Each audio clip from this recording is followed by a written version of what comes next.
I think water bricks are a game changer for many, especially for people prepping in urban areas.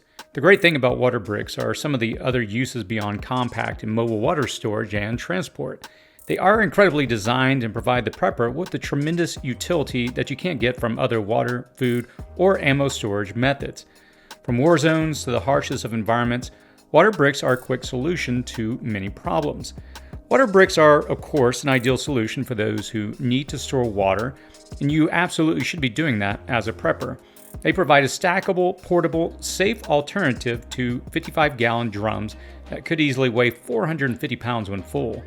If you'd like to check these out, you can visit cityprepping.com/waterbrick. This video will look at 5 other uses for the water brick besides storing water, food, or ammo. Number 1. Ultimate Survival Cache. A survival cache is a secret hiding place for a valuable emergency stockpile needed to survive when you have no other options. A survival cache should contain the basics of what you need to survive, and you should hide or bury it for retrieval later. Things you might include in your survival cache are things like lighters and fire starters, a windbreaker, maps, emergency blanket, knife, vacuum seal dried foods with a 10 or more year shelf life, paracord, first aid kit, water filter, compass, tarp. Add in any other survival basic you can jam in there. Do not use canned food or anything that could go bad after a short period of time. The reason I like water bricks for this purpose is that they are small with a large opening. They are small in profile but offer good storage inside with a 9 by 18 by 6 inch dimensions and a 3 1/4 inch opening. They're made of a rugged high density polyethylene and they're very easily mobile. They've been tested at the Grizzly and Wolf Discovery Center. It took a 500-pound bear working on one of these water bricks for a half hour before he could get to the food inside. That's very solid. I'm confident that these can weather the most extreme conditions and hold up well when buried for an extended period. If you don't have at least one survival cache buried out there, you probably should consider it. If you'd like to check out a more detailed video on this subject, I'll post a link in the cards above.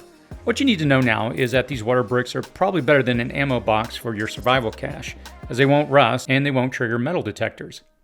Number 2. Thermal Storage Wall.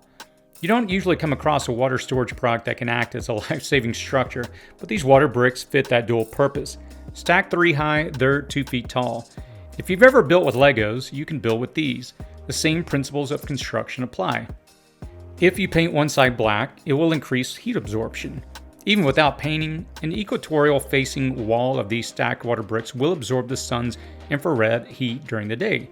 The water, air, and water vapor inside the water brick will warm during the day and will continue to release that warmth through the night. A thermal wall on even one side of your structure, the side that receives the most direct sunlight, will create a steady heat source through the cold night and easily keep the interior of your structure a few degrees warmer than the outside. Even in freezing climates, the frozen contents of a water brick will provide some insulative protection. A solid wall of bricks will also protect from freezing winds.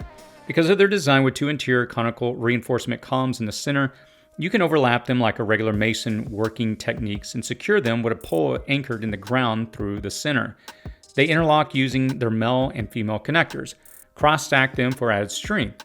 This creates a very sturdy wall to support your structures. In theory, you could build a small, secure, stable structure for 1 or 2 people with just a few hundred bricks. If you think of them like Legos, you could easily build a prototype with that toy to figure out how many it would take to build a structure for yourself. I've seen people make room partitions, walls, structures, even coffee tables and bed frames out of these bricks. So many possibilities exist. For safety reasons, WaterBrick recommends stacking no higher than 4 feet tall. That would be a wall 6 bricks high. Number 3. Block of ice. You can completely freeze a water brick for a contained block of ice. Anytime you do this, though, don't fill the water brick completely to avoid bulging in the freezing process. Frozen water bricks can be placed in a refrigerator or ice chest to extend the life of perishable foods or medications in case of a power outage. A frozen block of ice will last longer than ice cubes or chips because there's no air circulating within it. On that note, if you boil the water before putting it into the water brick when cool, then freeze it, the ice will be more transparent and last slightly longer. When the ice melts in the water brick container, you'll have a fresh, clean supply of emergency water on hand. Place several in your chest freezer, and when the power goes out, your food will stay cold longer. You can quickly grab them frozen and bug out with them as well. With 3.5 gallons of frozen water in each large brick, the ice at average room temperature would take well over 2 days to completely melt.